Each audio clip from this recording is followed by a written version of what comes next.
La troisième question, lorsque le monopole connaît une fonction de demande dont l'élasticité prix est égale à moins 4, le prix de vente sera supérieur au coût marginal de combien? On a dit que le monopoleur fixe un prix qui est généralement supérieur à celui de la concurrence. Quel est le prix qu'on fixe sur un marché de concurrence pure et parfaite? Donc on a dit que l'équilibre est atteint en égalisant recette marginale égale coût marginal.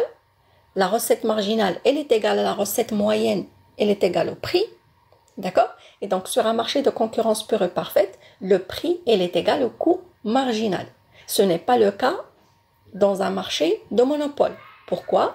Parce que le monopoleur, il est seul sur le marché, donc il dispose d'un pouvoir. Ce pouvoir lui permet d'augmenter le prix.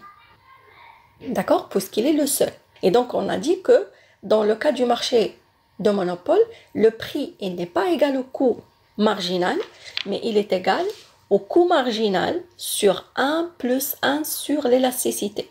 Ça veut dire que P égale 1 sur 1 plus 1 sur l'élasticité fois le coût marginal. Je remplace l'élasticité par moins 4, donc vous allez retrouver P égale 1 sur 1 moins 1 sur 4 fois coût marginal. Donc 1 sur 3 sur 4 fois coût marginal. Donc vous allez trouver que P égale 4 sur 3 fois coût marginal. Ça veut dire le prix il est égal à 4 tiers du coût marginal. 4 sur 3, c'est tout simplement 3 sur 3 qui est égal à 1 plus 1 sur 3, entre parenthèses, fois coût marginal. Ça veut dire le prix il est égal au coût marginal plus le tiers du coût marginal.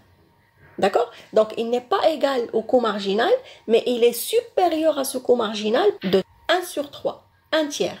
Ça veut dire 33%. Un tiers, c'est 33%.